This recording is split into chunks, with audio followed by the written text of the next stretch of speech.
Good morning, students. I hope you're all doing good.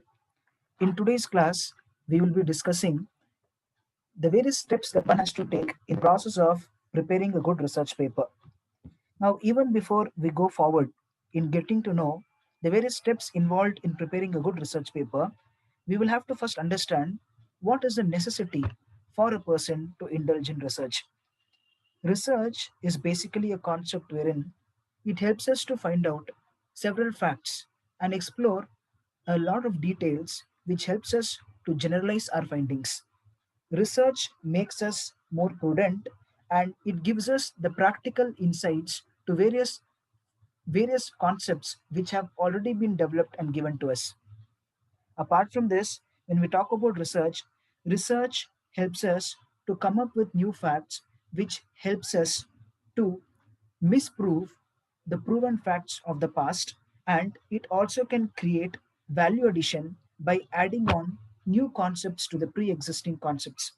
So, that is the reason we say research always provides very good insights, and research is purely to do with a fact finding study where a lot of concepts are being given in terms of its practical applications in real life situations as well.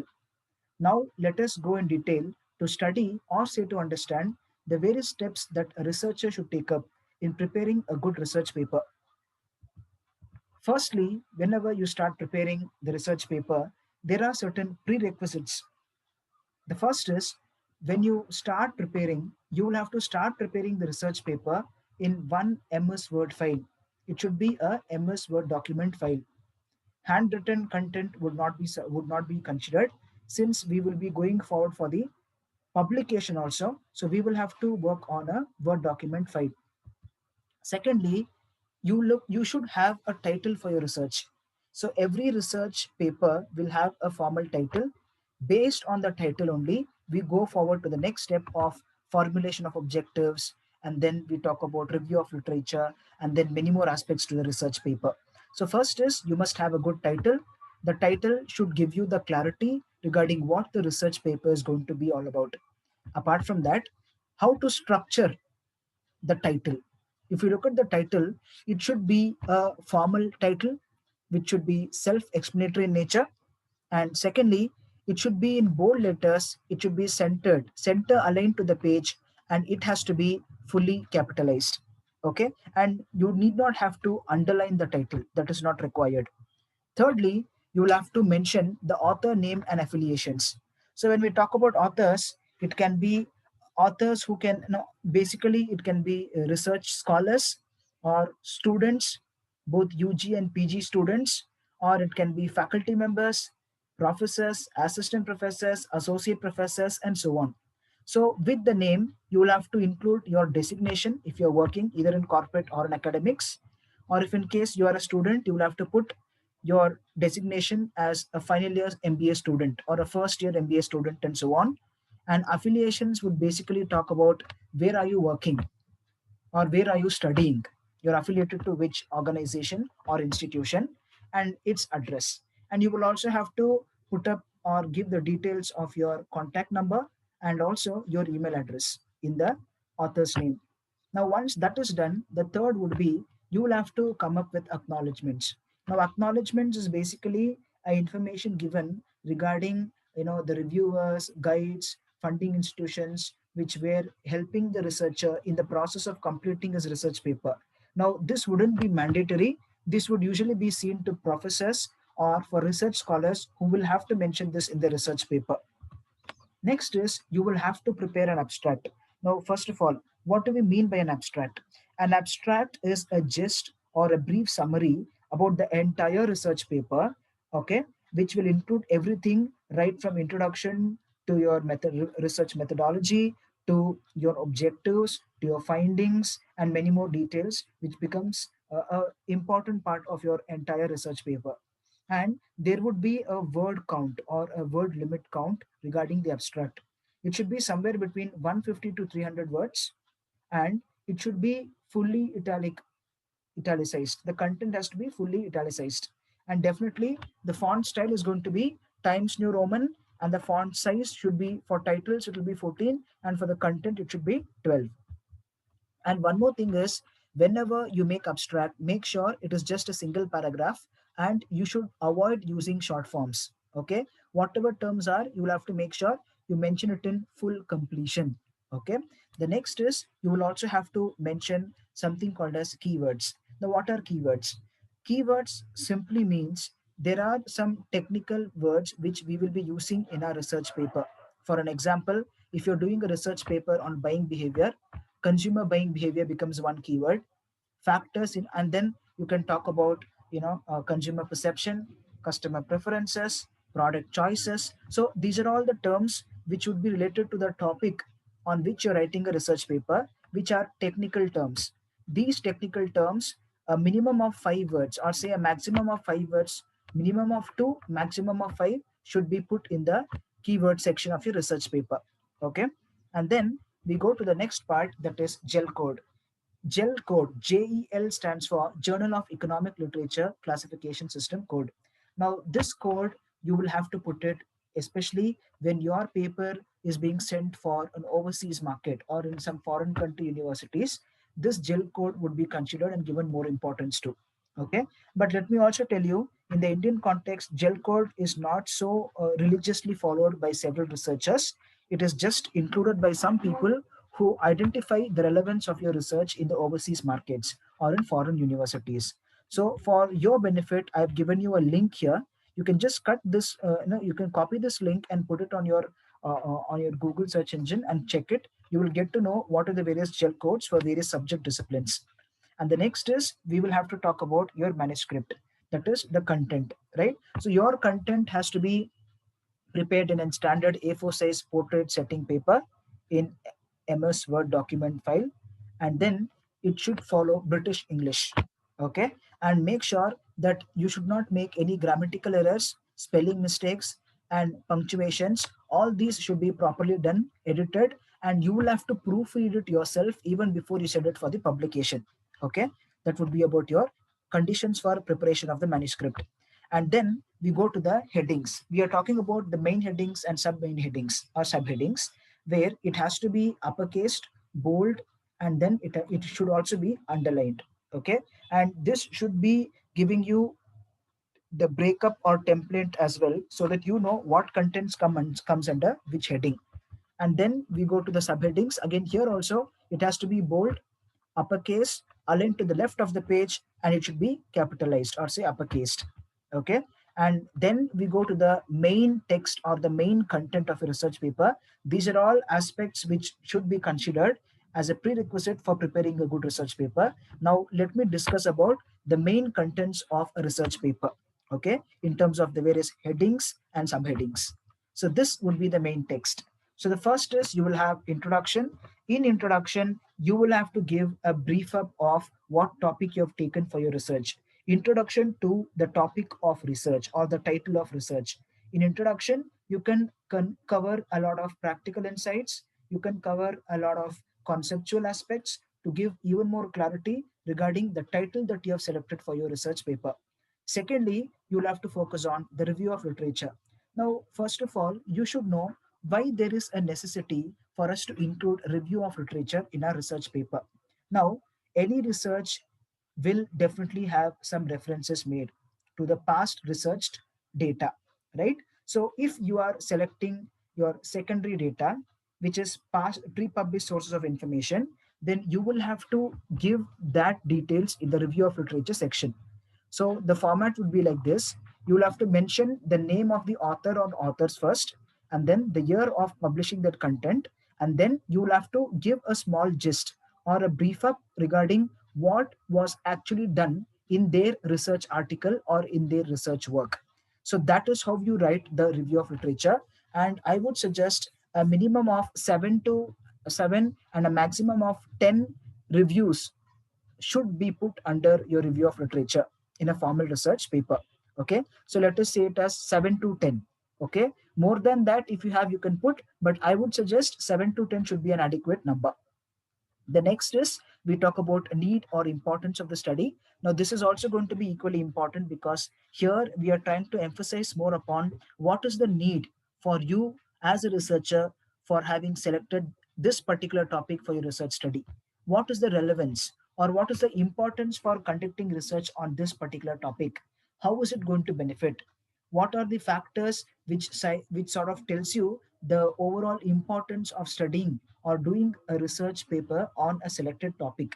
Now that is what we try to put under need or importance of the study. And then we go to the fourth heading, that is going to be statement of the problem. Now statement of the problem is nothing but you are trying to give a detailed description of your title itself. The moment we say title, that is giving us the idea of a research problem. That is what we take and frame it in the form of a research title. So when we talk about statement of the problem, you will have to give all the aspects covering your research problem in a very detailed manner, so you are able to understand what are the various areas covered, what is the scope, and how diversified your research problem is. So this statement of problem gives us a detailed understanding about the scope of the title, or say the problem which you have undertaken for your research study purposes. Okay. And then we go to your research objectives. Now in research objectives, you should be very specific about what is the purpose for which you are taking up research on a particular topic. So there is a flow that we will have to follow. First you will have the title, then you will have to come with the research objectives, followed by your data collection. Now for that you need to use some instruments like a questionnaire or a survey, or you can use in the online modes you can use Google Forms, through which you can share your questionnaires and accordingly get your answers from the concerned respondents. And by this you'll be able to collect the data. And once you have collected the data, you will have to convert that into tables, that is tabulate the data, find the percentage, and then convert that into pictorial representation forms like graphs and charts. Okay. Now this is basically used to just represent the data that you have collected in an easily recognizable manner and a very appealing way also. And once that is done, that is, I started off with the title, then we have objectives, and after objectives we come to the data collection. That is you go to the collection of data using some tools. Once you collect the data, you're going to represent the data which you have collected, and then you go to your findings, conclusion, and suggestion. So this flow has to be strictly followed. Okay. And once you are framing the objective, you should keep it very clear and very precise. Your objective has to be well stated. Okay. So what is the objective? For example, to study the process, to study the dynamics involved in a particular topic, or to identify the problems and issues encountered with respect to a topic, or to work on a model, or say to work on a model which helps you to find problems to various problems related to your topic. So like this, okay, like this, you will have to frame the objectives. Once you're done with the objectives, then we go to the next section, that is hypothesis. Now you can have either one hypothesis or more number of hypotheses which will be used to check and validate your research findings. Now hypothesis will not be must if you're talking about conceptual papers. If in case you're taking up some technical papers, then I would suggest hypothesis should be used. Hypothesis is like a generic statement which you're going to use in support of your research topic, just to prove the facts. And you will have two options, that is alternate hypothesis and null hypothesis. Based on the results that you achieve, you will be able to decide one among these two options. Okay. And then we go to the research methodology. In the research methodology, to be very specific, you can have a look at here. We will have to consider four major components. These are going to be the sub components under research methodology. Okay. First of all, research methodology is nothing but what is the method of research that you have opted for your research paper presentation or research paper preparation. Okay. So under that, we will have four major components to be included. First is you will have to talk about your research design. There are different types of research. For example, descriptive research, exploratory research, and many more. So out of that, which research type or method are you going to select and adopt in your research study? That is the first one. The second is we will have to talk about sampling. Now, if you are going to purely base your research on primary data, then you will have to use your sampling. In this, you will have to include the total sample size that you have selected for your research study, and what is the sampling technique. There are several sampling techniques which can come under probability and non-probability techniques. Under each of these two categories, you'll have sub-classifications. Okay, I mean to say sub-points, subtypes. So for example, you can say snowball sampling or cluster sampling, a convenient sampling. So these are the various sampling techniques that you can adopt or use based on the nature of research and type of sample that you have selected. Okay. And the next would be data collection. So here you'll have to be very clear. Any research for that matter should have a balance of both primary and secondary data. That is when you'll be able to give us the practical insights, and also you'll be able to refer to the past historic data which supports the conceptual frameworks of your research study. Okay. So you will have to mention what is primary data, how you are collecting the primary data, and secondary data, again, what are the tools used for collection of secondary data. For an example, when you're talking about the fourth point here, that is data collection tools, here you'll have to be very specific regarding what are the tools used for collecting both primary as well as secondary data. For example, let us talk about primary data first. So in primary data, you will be using tools like questionnaires, customer surveys, or employee surveys, if in case you're talking about your employees or say customers. Or you can also include students. If you're asking students some questions, so they become your respondents. So student surveys, you can use interviews, observation studies, schedules. So these are the various tools that a researcher can use in the process of collecting the primary data. The secondary data is simply refers to pre-published sources of information, which is already available from various sources. So what are the tools, or from where all can we collect secondary data, or the sources of secondary data collection? They can be the official websites of companies or institutions or associations. The second thing is you can talk about pre-published source of information in the form of research articles, in the form of contents in a textbook, or in the form of any kind of content which you take from magazines and newspapers, or if you're trying to take content from web links and websites, that also can be included in the secondary data collection tools. Okay. And then once that is done, we go to the next one, that is results and discussion and findings, 8 and 9. Okay. Now here what we basically do is, once you have collected the data, you are supposed to tabulate the data collected and then convert that into a pictorial representation forms like graphs and charts. So what kind of charts and graphs can you use? You can use line graph, bar graph, you can use a scatter diagram, or you can also use any other statistical form of representation, or very simple as you can use pie charts. So these are the pictorial representation forms or tools which we use in research to represent the data that we have already tabulated. A very simple way of analyzing a data would be to use simple percentage analysis, which gives you the count of total responses versus the actual response based on whichever question you're asking the respondents. Okay. So that is what gives you your findings. So findings can basically include both primary data findings as well as secondary data findings, which can substantiate your research. And the next is we go to recommendations and suggestions. Now this section purely says what can be the gaps that you will have to identify, and how do you go about filling the gaps. Now there is something called as a research gap. Now what is a research gap? Now as a researcher, when you are working on a research problem, you will find out or encounter there are a lot of new things which have to be found out, researched, and presented to a lot of population, to a lot of people. So there is always a gap between the researched facts versus what you will be researching as a researcher.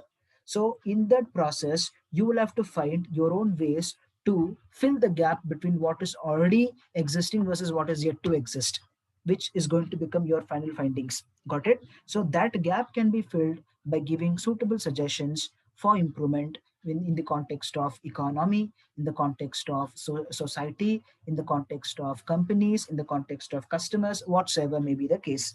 Now, that would be defined or decided based on what is your scope of research and what type of research, and who are your key respondents, and who are the key people whom you are referring to in the context of your research paper. Okay.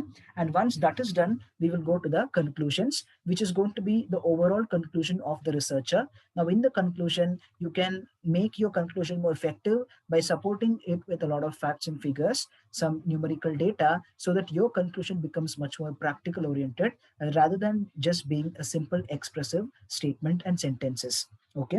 And the next, that is the 12th section, would be limitations. So as a researcher, if you have encountered some issues or some bottlenecks, you will have to include all of those as limitation under limitations.